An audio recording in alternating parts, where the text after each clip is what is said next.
The stars looked peaceful through the viewing window of the luminous horizon. Captain Zelthrus stood on the bridge of his science vessel, watching the colors of the distant nebula shift and swirl. It was beautiful, like nothing he had ever seen before. His crew had been studying this region of space for 3 weeks now, and every day brought new discoveries. Zelthrus was Valari, a species known throughout the galaxy for their love of science and peace. He stood tall and thin, his blue skin gleaming under the soft lights of the bridge. His people had given up violence centuries ago, choosing instead to explore and learn. The luminous horizon carried no weapons, only sensors and research equipment. They had no need for weapons in a civilized galaxy. His science officer, Marana, approached with a datapad in her hands. Her expression was excited. They had found traces of rare minerals in a nearby asteroid field.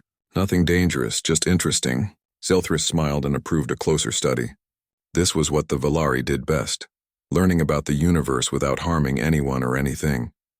The ship carried 47 souls, not just scientists, but families too.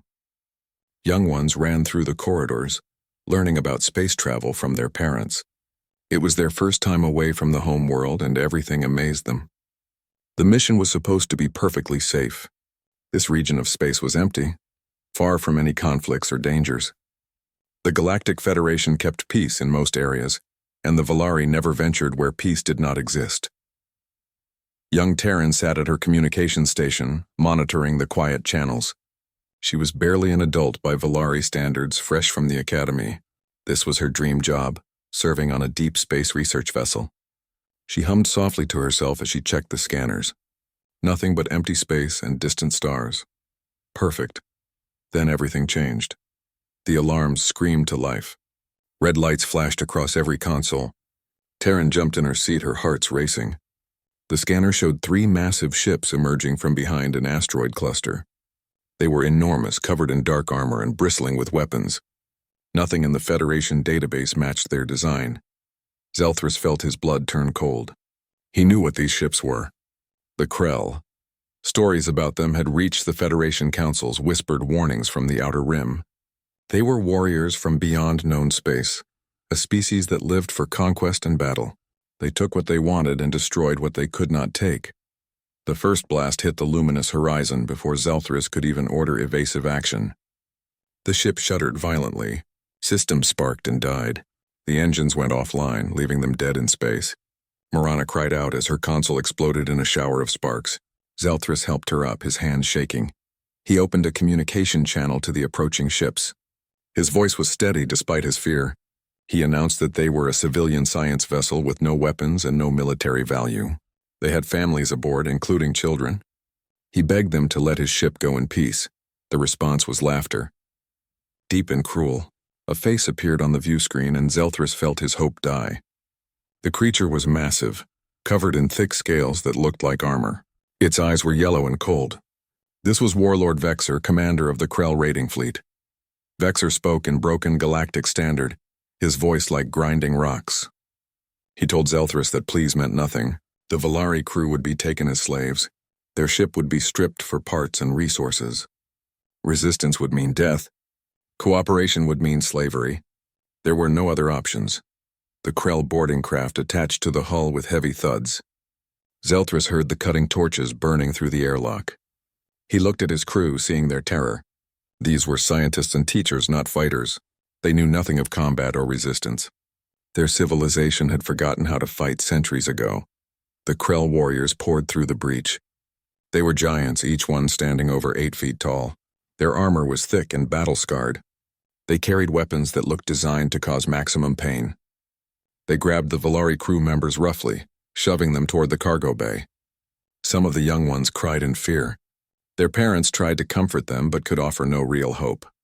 Terran watched from her station as the Krell secured the bridge. Her console was positioned in a small alcove, partially hidden from view. When the warriors turned their backs, she slipped away. Her small size let her squeeze into a maintenance shaft that the massive Krell could never fit through. She pulled the access panel closed behind her and tried to control her breathing. Through the narrow gaps, she could see her crew being herded into the cargo bay. Warlord Vexer walked among them like a predator among prey. He selected the strongest Valari for hard labor. The others would be sold to whoever wanted them. He spoke of slave markets and labor camps. He spoke of breaking their spirits and making them useful. Terran wanted to scream. She wanted to fight, but she was one small being against an army of warriors. Her people had no weapons, no training, no way to resist. All she had was her communication training. Then an idea struck her. It was desperate and probably foolish, but it was better than doing nothing. She crawled through the maintenance shaft to a secondary communications panel. Her hands shook as she activated it. The Krell had locked down most systems, but this old backup panel still had power. She searched through the frequency databases looking for something specific. During her studies at the academy, Terran had taken classes on alien cultures. She remembered learning about humans. They were the species the Federation kept isolated on the outer edges of civilized space. Most Volari feared them. Humans came from a death world, a planet so hostile that merely surviving there required constant violence. The humans themselves were considered dangerous and unpredictable. The Federation kept humans away not to protect humans, but to protect everyone else. That was what the teacher said. Humans were too aggressive, too willing to fight. They solved problems with force when civilized beings used words. They were relics of a more primitive time. But right now, Terran did not want civilized solutions. She wanted someone who knew how to fight. She found the old frequency in her database, a military channel that human forces monitored. It was barely used because humans rarely interacted with the rest of the Federation. But it was there. She recorded a message. Her voice was shaking but clear. She gave their location and situation. She identified the attackers as Krell raiders. She listed how many crew members needed rescue. She described the 3 Krell warships and their capabilities as best she could. Then she made her plea simple and direct. "Help us, please." The message transmitted across the void. Terran did not know if anyone would receive it. She did not know if anyone would care. The humans had no reason to like the Volari. Her people had treated them poorly for decades, keeping them isolated and calling them dangerous. Why would they help now? But it was the only hope she had. She shut down the panel and crawled back through the shaft. Below her in the cargo bay, Captain Zelthris held a crying youngling. He whispered soft promises that help would come. He did not believe his own words. The Federation had no military presence in this region. By the time any diplomatic response happened, they would all be scattered across the Krell Empire. 8 hours away, Outpost Defiant received the transmission. Commander Jake Morrison was drinking coffee when the alarm sounded. He set down his cup and moved to the communication station. The young officer on duty played the message. Morrison listened once, then twice, then a third time. Lieutenant Amy Cruz joined him, reading the data on screen. Her face hardened. 47 civilians, families, children taken by raiders who would sell them as slaves. It did not matter that they were aliens. It did not matter that the Volari had always looked down on humans. What mattered was that people needed help. Morrison activated the emergency network. Within seconds, the message was broadcasting to every human military installation within a dozen sectors. The response was immediate. Ship captains checked their positions and calculated jump routes. Marines prepared their equipment. Fighter pilots ran pre-flight checks. Admiral Laura Bennett was reviewing patrol reports when her flagship received the alert. She read the situation summary and made her decision in seconds. Change course. Maximum speed. Every available ship in range was to converge on those coordinates. This was not a request. This was an order. Captain Ryan Hughes stood on the bridge of his destroyer when the call came through. He looked at his crew and saw the same determination on every face. They were human. They came from a world that tried to kill them every day. They survived by protecting each other, by refusing to abandon anyone in danger. That instinct did not care about species or politics. Hughes addressed his crew over the intercom. He told them about the Volari ship. He told them about the families. He told them about the Krell raiders. Then he asked a simple question. Are we going to let this happen? The answer came back as a roar. No, not while they drew breath. Across human space, 47 warships changed course. They came from patrol routes and defensive positions. They came from training exercises and resupply stations. Some were massive dreadnoughts bristling with weapons. Others were fast destroyers built for rapid response. All of them had one destination. The Krell had no idea what was coming. Warlord Vexer supervised the cargo bay of the luminous horizon had become a prison. The Volari crew sat on the cold floor. huddled together for comfort. The Krell guard stood at the exits, watching them with cold eyes. No one was allowed to leave. No one was allowed to speak above a whisper. The young ones tried not to cry, but fear made it difficult. Captain Zelthrus did his best to keep everyone calm. He moved among his crew, offering quiet words of reassurance. He told them to stay strong. He told them not to give up hope. But inside, his own hope was dying. The Krell had complete control of the ship. Their warships surrounded the luminous horizon. There was no escape. Warlord Vexer entered the cargo bay like a storm. The Valari shrank back from him instinctively. He was massive and terrifying, his scaled hide covered in scars from countless battles. He walked among them slowly, studying each prisoner like they were merchandise. His yellow eyes showed no mercy, no compassion. He pointed at several of the stronger Valari males. Those ones would go to the mining colonies. He pointed at the females with technical skills. They would maintain Krell equipment until they died from exhaustion. The young ones would be trained as servants. The elderly would be disposed of. They had no value to the Dominion. Zelthrus stepped forward, his voice steady despite his fear. He asked Vexer to reconsider. He offered to pay ransom for his crew. He promised the Valari government would negotiate. He would give anything to save his people, especially the children. They were innocent in all this, Vexer laughed. It was a terrible sound, devoid of any warmth. He told Zelthrus that the Valari government was weak and pathetic. The Federation was weak and pathetic. They had no warriors, no strength, no will to fight. They would write diplomatic protests while the Krell took whatever they wanted. There would be no rescue. There would be no ransom. There would be only slavery. Above them, hidden in the maintenance shaft, Terran listened to every word. She had found a way to tap into the Krell communication systems. Her technical training was proving useful in ways the Academy never intended. She listened as the Krell officers discussed their plans. What she learned made her blood run cold.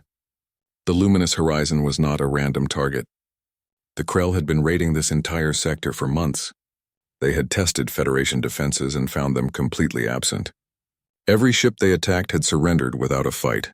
The soft species of the Federation made perfect victims. The Krell were preparing for something bigger. This was just the beginning. They were gathering intelligence and resources for a full invasion. The Federation Council did not even know it was happening. By the time they discovered the threat, it would be too late. Thousands of ships, millions of warriors. The Krell Dominion would sweep across the peaceful worlds like a plague. Terran recorded everything she heard. She stored the data on a small device she kept hidden. If somehow, by some miracle, she survived this, the Federation needed to know what was coming. But survival seemed unlikely. The Krell were thorough. They would find her eventually. And when they did, she would face the same fate as her crew. On the bridge of his flagship, the Crimson Talon, Warlord Vexer studied the intelligence reports. Commander Draxus stood beside him, reviewing the data. The raid was proceeding exactly as planned. The Valari ship was secured. The crew was catalogued. In a few hours, they would jump to faster than light speed and disappear into Krell space. Draxus mentioned the humans. The database had some information about them, though it was limited and old. They came from a death world called Earth. They were more aggressive than typical Federation species. The report suggested caution when dealing with them. But the reports were decades old, and no recent encounters were recorded. Vexer dismissed the concern with a wave of his clawed hand. Humans were kept isolated on the outer rim by their own Federation. If they were truly dangerous, they would not be treated like outcasts. More likely, they were simply more barbaric than other soft species. Still weak, still prey, just slightly more difficult prey. Draxus agreed, but noted that their patrol sensors had detected unusual activity in nearby sectors. Multiple ships moving at high speed toward their general location. The signatures were not Krell. They were not Valari. The computer was still analyzing the data. It would probably turn out to be nothing.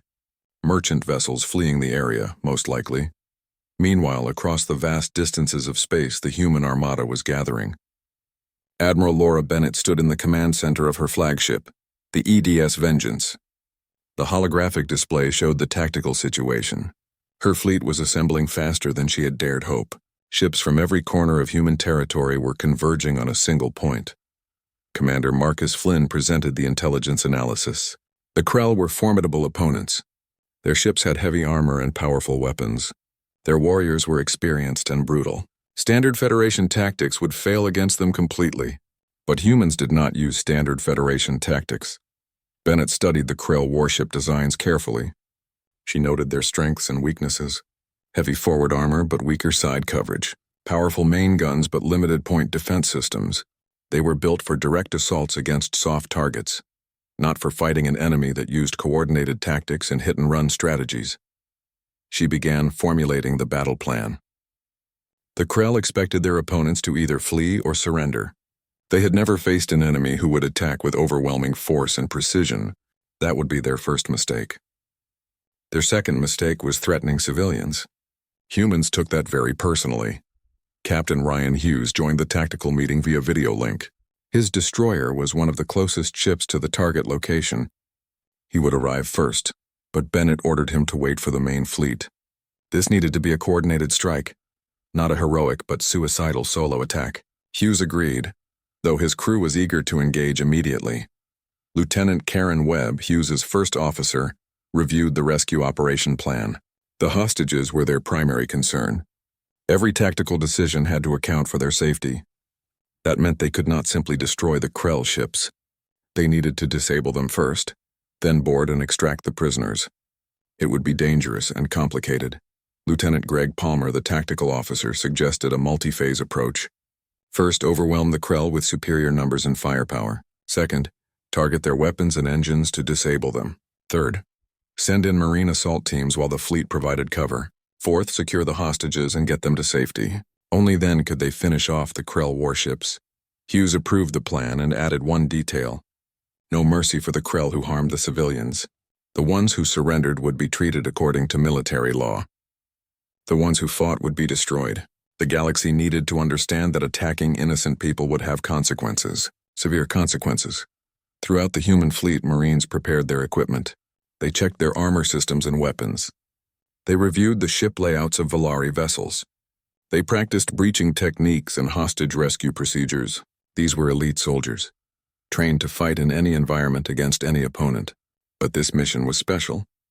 This was about saving lives, not just taking them. Commander Jake Morrison would lead the boarding team personally. He was a veteran of a dozen combat operations, a man who had seen the worst that space combat could offer. His team was the best of the best. They had trained together for years. Each one would die before letting harm come to the hostages. Lieutenant Amy Cruz ran final checks on her fighter squadron. Her pilots would provide close support during the assault. They would hunt down any Krell fighters that tried to interfere. They would protect the boarding shuttles. And if necessary, they would give their lives to buy time for the rescue operation. The clock continued to count down. 22 hours until arrival. Back on the luminous horizon, Taryn received an encrypted burst transmission on the hidden channel. Her hands shook as she decoded it. The message was simple and beautiful. Luminous horizon, this is the Earth Defense Fleet. Hold on. We are coming. Tears ran down Taryn's face. Someone had heard her. Someone was coming. Humans were coming. The species everyone feared.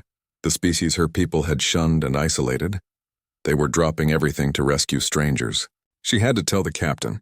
She had to give him hope. But she could not risk exposing herself. If the Krell discovered she had sent a distress call, they would kill her immediately. Worse, they might accelerate their schedule and leave before help could arrive. She had to stay hidden. She had to stay quiet. All she could do was wait and pray that the humans arrived in time. In the cargo bay, Science Officer Marana sat next to Captain Zelthris. She whispered a question that had been bothering her. Why had the Krell not jumped to faster than light speed yet? They had what they wanted. Every hour they waited here increased the risk of discovery. What were they waiting for? Zelthris had no answer. Perhaps the Krell were still cataloging the ship's equipment. Perhaps they wanted to make sure no one escaped. Or perhaps they were just cruel, letting the prisoners stew in their fear for a while longer before taking them away forever. Whatever the reason, each passing hour was a small mercy. A few more hours of life before slavery.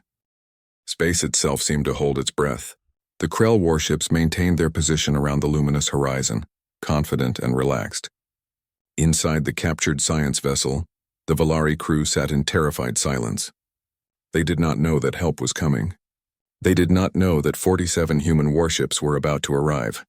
All they knew was fear and hopelessness. Warlord Vexer stood on his bridge reviewing final inventory reports. The Valari ship would provide good salvage. The crew would fetch decent prices at the slave markets. It was a profitable raid, just like all the others. In a few more hours they would leave this system and return to Krell space. The Federation would file diplomatic protests that no one would read. Nothing would change. His sensors officer called out suddenly. Multiple contacts dropping out of faster-than-light travel. Very close. Too close. The officer's voice carried a note of alarm that made Vexer turn sharply. The tactical display lit up with red warning symbols. Ships were appearing all around them. Dozens of ships, surrounding them in a perfect tactical sphere. Reality tore apart as the human armada materialized. The EDS Vengeance led the formation, a massive dreadnought bristling with weapons. Around it, destroyers and cruisers took up precise positions. Fighter craft poured from carrier bays like a swarm of angry insects. The entire fleet appeared in less than 5 seconds, a perfectly executed tactical insertion. On the Crimson Talon, Commander Draxus stared at the display in disbelief. 47 warships, all of them human, all of them moving with military precision. This was not a rescue force. This was an armada. He turned to Warlord Vexer, waiting for orders. The Warlord's confident expression had vanished. Admiral Laura Bennett sat in her command chair, watching the Krell positions on her tactical display. Her voice was cold and hard when she opened communications. She broadcast on all frequencies, making sure everyone could hear. Krell vessels, this is Admiral Laura Bennett of the Earth Defense Fleet. Release your hostages immediately and surrender your vessels. This is your only warning. Aboard the luminous horizon, Terran heard the transmission from her hiding place. Her hearts leaped with hope and terror. They came, the humans actually came. She covered her mouth to muffle her sobs of relief. In the cargo bay below, Captain Zelthris heard it too. The Valari crew looked at each other with confusion and dawning hope. Someone was here to help them. Warlord Vexer's shock turned to rage. These humans dared to challenge the Krell Dominion? They dared to demand his surrender? He was a warrior of the Dominion, heir to 1,000 victories. He would not bow to threats from Deathworld primitives. He activated his own communications, his voice a growl of fury. Unknown fleet, you are interfering with Krell Dominion operations. Withdraw immediately or face destruction. We have 3 warships and the will to use them. Your vessels will be destroyed if you do not leave. This is your only warning. The response from Admiral Bennett came instantly. 2 words that changed everything. Wrong answer, the human fleet opened fire. The void erupted with light and violence. Railgun rounds moving at incredible speed slammed into Krell shields. Missile swarms streaked across the darkness. Energy weapons painted brilliant lines of destruction through space. The sheer volume of fire was overwhelming. The Krell had never seen anything like it. The Crimson Talon shuddered under the impact of a dozen simultaneous hits. Shields flared and held, but barely. Vexer screamed orders to his crew. Return fire. All weapons. Show these humans what Krell strength means. His ships responded, their plasma cannons tearing into the human formation. One human frigate took a direct hit, its shields collapsing in a flash of light. But the humans did not falter. They did not panic. They fought with a coordination that stunned the Krell. Ships covered each other perfectly. Damaged vessels fell back while fresh ones took their place. Fighter squadrons attacked in waves, targeting specific systems with surgical precision. This was not the behavior of a soft Federation species. This was the work of professional warriors. Captain Ryan Hughes stood on the bridge of his destroyer, the EDS Retribution. His ship dove toward the Krell warship furthest from the hostage vessel. His tactical officer, Lieutenant Greg Palmer, coordinated the attack with 3 other destroyers. They moved like a pack of predators, each one covering the other's blind spots. Hughes gave the order with calm precision. All batteries concentrate fire on their shield generators. Show them what happens when you threaten civilians. The Retribution's weapons blazed to life. Railgun rounds hammered the same point on the Krell shields over and over. The other destroyers did the same, 4 ships focusing on one target. The Krell shields flickered and began to fail. Lieutenant Amy Cruz led her fighter squadron in a diving attack run. Her pilots were the best in the fleet, and they proved it now. They wove between defensive fire with impossible precision. Their missiles struck Krell weapon emplacements one after another. Every shot counted. Every hit mattered. The Krell Point defense systems could not track them all. Crews marked targets for her squadron with rapid efficiency. Raptor Squadron, target their communications arrays. Griffin Squadron, hit their sensor clusters. We need them blind and deaf before the boarding teams go in. Her pilots acknowledged and executed perfectly. Explosions blossomed across the hull of the Krell warship called the Dreadfang. Commander Draxus watched in growing horror as his forces were systematically dismantled. The humans fought with a level of sophistication the Krell had never encountered. They were not just attacking, they were coordinating. They were adapting. They were thinking 3 moves ahead. Every Krell response was anticipated and countered. The Dreadfang tried to retreat, pulling back from the human assault. But 3 destroyers followed it relentlessly, their weapons never stopping. The Krell warship's shields collapsed under sustained fire. Its engines took critical damage. Within minutes it was dead in space, its crew frantically broadcasting surrender. The humans accepted and moved on to the next target. Draxus turned to Warlord Vexor with urgency in his voice. Warlord, we must withdraw. We are outnumbered and outmatched. These humans are not what the report said. They are not primitives. They are warriors equal to our own. Better than our own. We should retreat and report this to the Dominion. Vexor struck Draxus across the face with one massive claw. The Krell do not retreat. The Krell do not surrender. We will fight until victory or death. Those are the only options. He ordered the second warship to ram the human flagship. Perhaps a suicide attack would break their resolve. The warriors of the Dominion knew no fear, but the humans had no intention of letting that happen. Admiral Bennett saw the Krell ship changing course toward her position. She gave orders without hesitation. All nearby vessels, concentrate fire on that ship. Destroy it before it can close range. I want every gun we have pointed at that target right now. 20 human warships focused their weapons on the second Krell vessel. The sheer volume of fire was apocalyptic. Railgun rounds, missiles, energy beams, all striking the same target within seconds. The Krell ship's shields overloaded instantly. Its armor buckled and tore. Explosions rippled across its hull as internal systems failed. The ship broke apart before it could reach ramming distance. Now only the Crimson Talon remained operational, surrounded by human warships. Warlord Vexor stood alone on his bridge. His crew looked to him for orders. He could surrender and live in shame. He could die with honor. He chose death. He ordered his ship to accelerate toward the luminous horizon. If he could not win, he would at least deny the humans their prize. Admiral Bennett saw his intention immediately. She broadcast on all channels. All ships protect the hostage vessel. Do not let that Krell ship get close.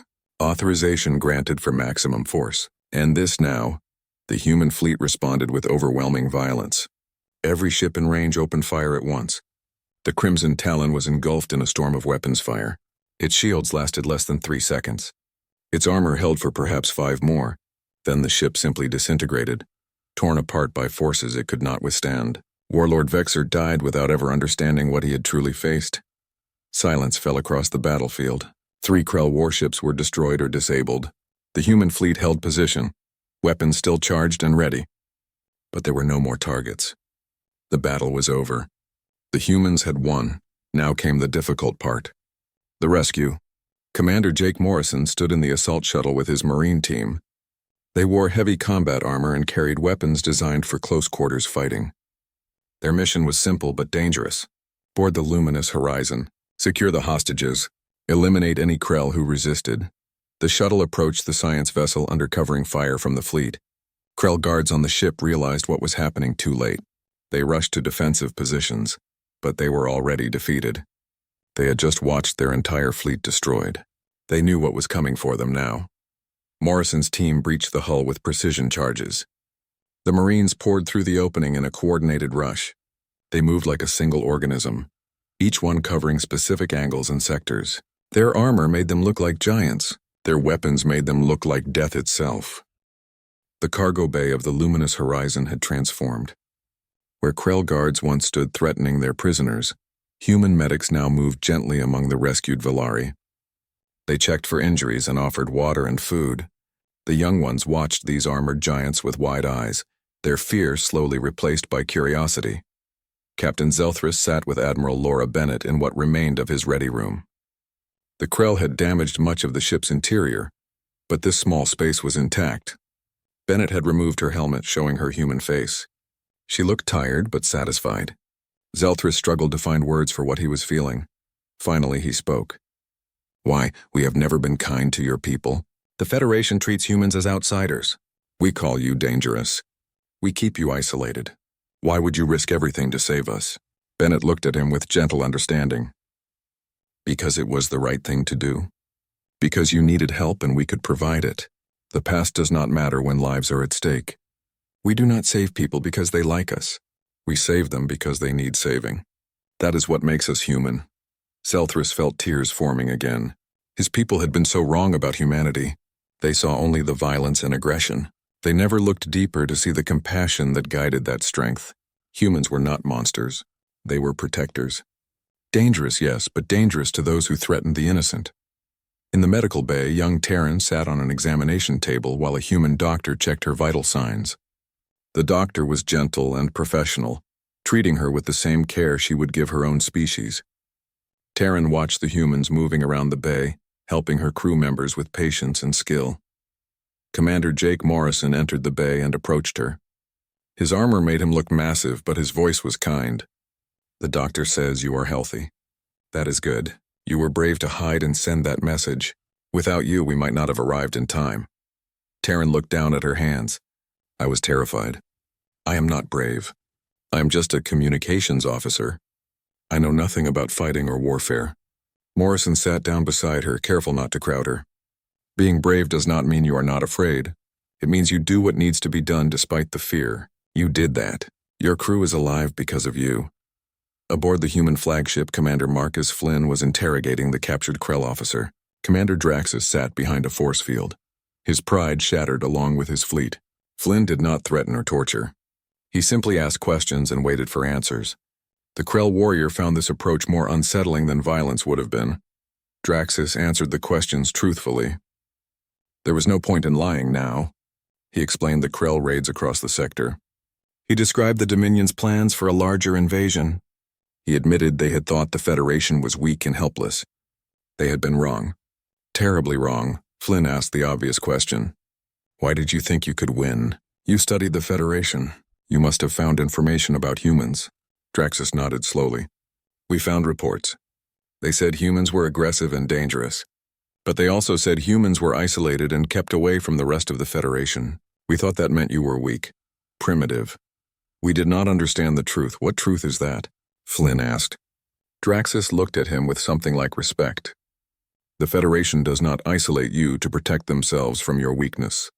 They isolate you to protect themselves from your strength. You are apex predators. We Krell thought we were the strongest warriors in the galaxy. We were wrong. You are stronger." The news of the rescue spread across the galaxy at the speed of light. Federation communication networks carried the story to every member world. A Valari science vessel had been captured by Krell raiders. Human forces responded with overwhelming speed and force. 47 warships destroyed 3 Krell vessels and saved all the hostages. Not a single civilian casualty. The reaction was mixed. Some species celebrated humanity's heroism. Others worried about the display of military power. The footage of the battle played on every news channel. 47 human ships appearing in perfect formation. The systematic destruction of the Krell fleet. The professional rescue operation. It was both inspiring and terrifying.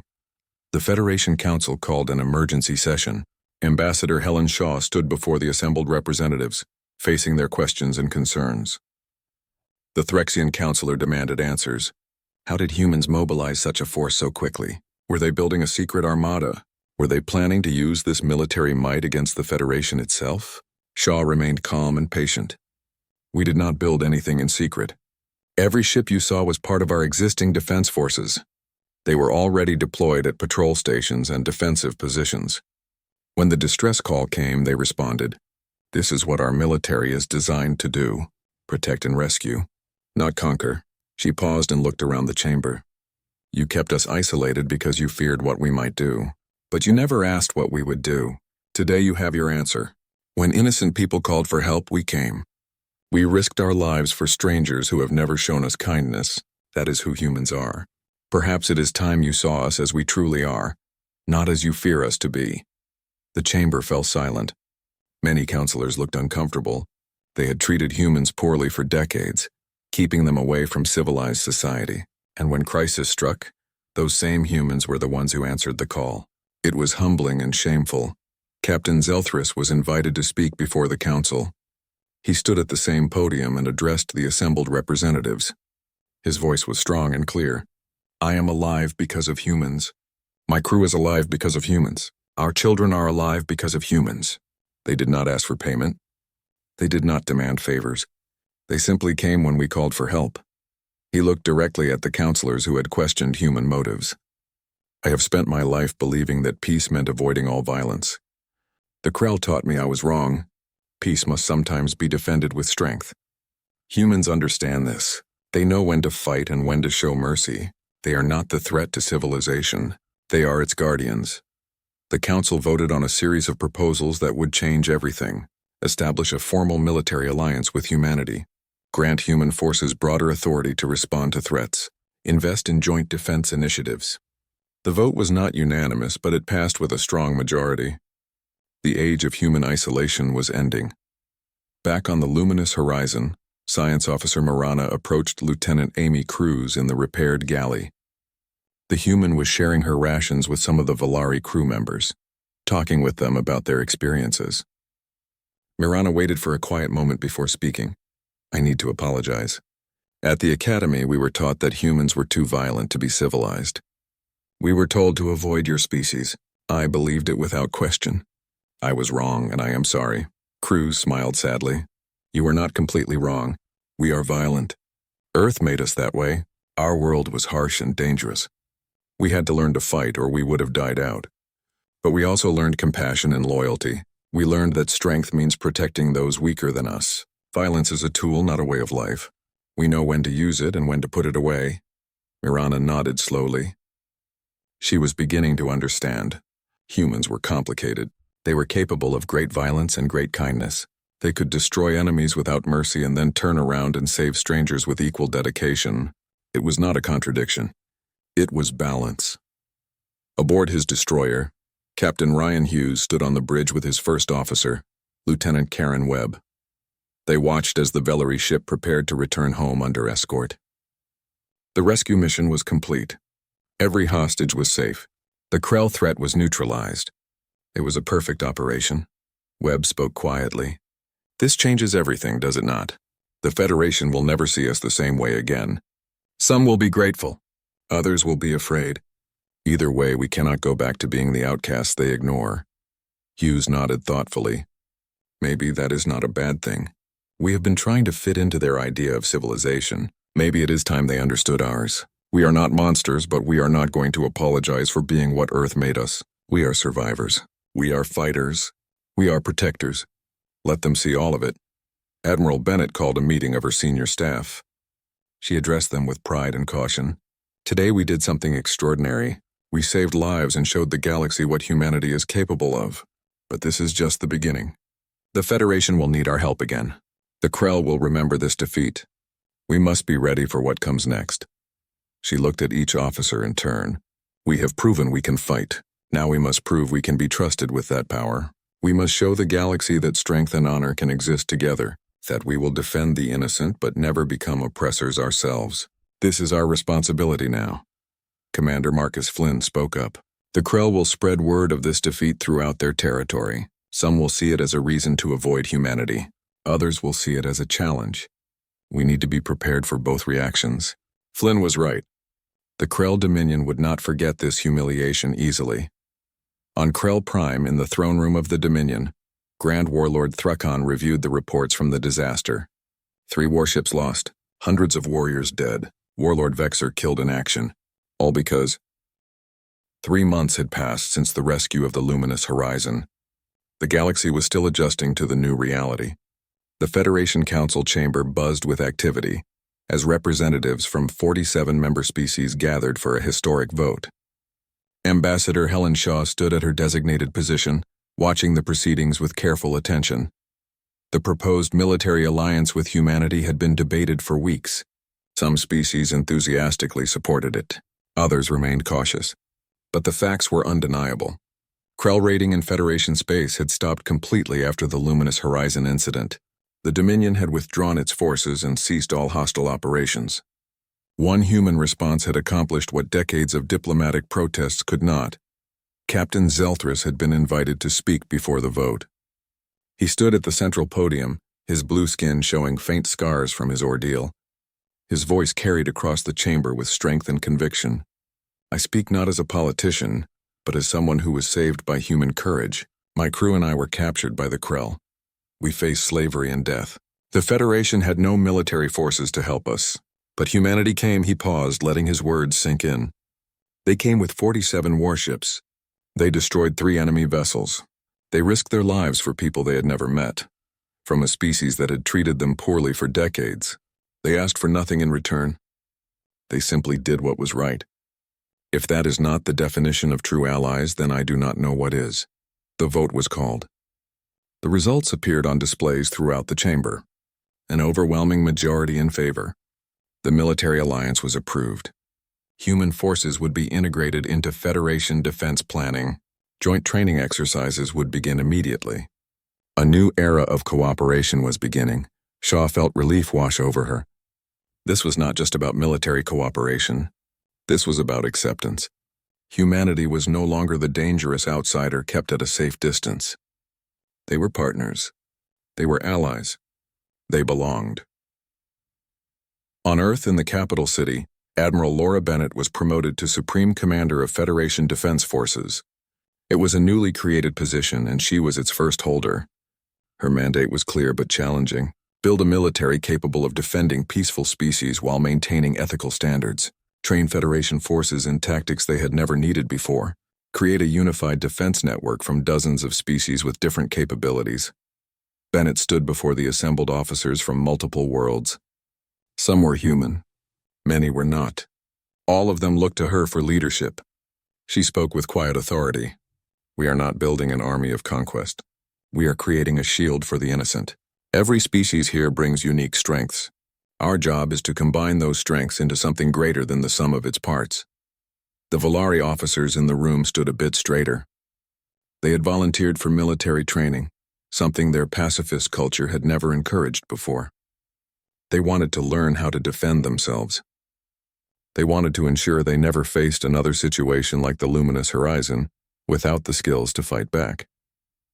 Captain Ryan Hughes received his own promotion and new assignment. He would command the Rapid Response Fleet, a force designed to reach any threat within hours. His fleet included ships from 6 different species, all training together in new combined tactics. It was challenging work, but Hughes thrived on challenges. Lieutenant Karen Webb, now promoted to commander, served as his second in command. She worked with officers from the Threxian Collective, teaching them human tactical doctrine. The insectoid beings were quick learners, their natural coordination making them excellent students. They asked endless questions about human military history and strategy. One Threxian officer asked Webb a direct question. Why do humans have rules that limit their effectiveness in combat? Why restrict yourselves with things like the Geneva Conventions? Webb explained patiently. Because how you win matters as much as winning. Wars end, but the choices you make during them last forever. We could destroy our enemies completely, but then we become the monsters we fought against. The Threxian considered this carefully. Then you believe strength must be balanced with morality? Webb nodded. Exactly. Power without morality is tyranny. Morality without power is helplessness. You need both. That is what humanity learned on Earth. That is what we are teaching the Federation now. Lieutenant Amy Cruz found herself assigned to the new Federation Military Academy as an instructor. Her specialty was tactical doctrine and fighter operations. Her students came from a dozen different species, each with their own perspectives and capabilities. She adapted her teaching style to each one, finding ways to help them understand concepts that came naturally to humans. One of her best students was Terran, the young Volari communications officer who had sent the original distress call. Terran had changed dramatically in 3 months. She was no longer the frightened civilian hiding in maintenance shafts. She was training to become a tactical officer, learning skills her pacifist culture had never valued before. Cruz worked with her after class one day, reviewing tactical simulations. Terran struggled with some concepts, particularly aggressive maneuvers that required decisive action. Cruz understood. Your people spent centuries learning to avoid conflict. Now you are trying to learn the opposite. It takes time. Be patient with yourself. Taryn looked at her instructor with gratitude and respect. You saved my life. You saved everyone on my ship. I want to make sure I can do the same for others someday. I do not want to be helpless again. Crew smiled. You were never helpless. You found a way to fight back with the tools you had. You used your communication skills to call for help. That took courage. Now you are just adding more tools to your collection. The cultural exchange between humans and other Federation species deepened over the months. Valari scientists studied Earth's history, trying to understand how such a harsh world produced beings capable of both fierce violence and deep compassion. They found the answer in humanity's evolution. Earth had forced humans to be adaptable. Survival required both individual strength and social cooperation. Commander Jake Morrison hosted delegations at Outpost Defiant regularly now. The station had become a hub for cross-cultural military training. Officers from peaceful species came to learn from human veterans. Morrison taught them about combat tactics, but also about honor, restraint, and the rules of warfare. One group of Velari trainees asked him a difficult question. How do you balance being a warrior with being a good person? Does violence not corrupt those who practice it? Morrison thought carefully before answering. Violence is a tool like any other. It can be used for good or evil purposes. A surgeon uses a knife to heal. A murderer uses a knife to kill. The tool is the same. The intention is what matters, he continued. Humans learned this lesson through painful experience. We have fought wars for good reasons and bad. We have made terrible mistakes. But we also learned from those mistakes. We developed rules and codes of conduct. We teach our soldiers when to fight and when to show mercy. Being a warrior does not mean being cruel. It means being strong enough to protect others and wise enough to know when violence is necessary. 6 months after the incident, the luminous horizon was ready to return to service. The ship had been completely repaired and upgraded with new defensive systems. Captain Zelthris stood on the bridge reviewing the preparations. But this time his crew was different. They had combat training now, they understood basic defensive tactics, and they had a human military liaison officer assigned to them. Lieutenant Greg Palmer from the Retribution had volunteered for the position. He stood next to Zelthris looking at the navigation displays. The presence of a human soldier on a Velari science vessel would have been unthinkable a year ago. Now it felt natural and right. Palmer was there not to command but to advise and protect. Zelthris addressed his crew before departure. We returned to the stars changed by our experience. We learned that peace must be defended. We learned that strength and science are not opposites. We learned that the beings we feared as dangerous are actually our greatest protectors. We go forward with new knowledge and new friends. Taryn, now serving as both communications officer and tactical coordinator, monitored her displays with confidence she never had before. She knew the frequencies for human patrol routes. She knew emergency protocols. She knew how to call for help if needed. But more importantly, she knew how to help defend the ship herself if necessary. The relationship between humanity and the Krell Dominion had evolved in unexpected ways. The Krell respected strength above all else. The humans had demonstrated overwhelming strength. That earned respect. 3 months after the battle, the Dominion sent an official diplomatic message. It was addressed to Admiral Bennett personally. Commander Marcus Flynn delivered the decoded message to Bennett. She read it with interest. The message was brief and formal. Humanity has earned the respect of the Krell Dominion. We acknowledge your strength and honor. We will not interfere with Federation space while humans guard it. This is not surrender. This is recognition of worthy opponents. Bennett smiled slightly. This was better than fear. Fear breeds resentment and eventual conflict. Respect could lead to something more constructive.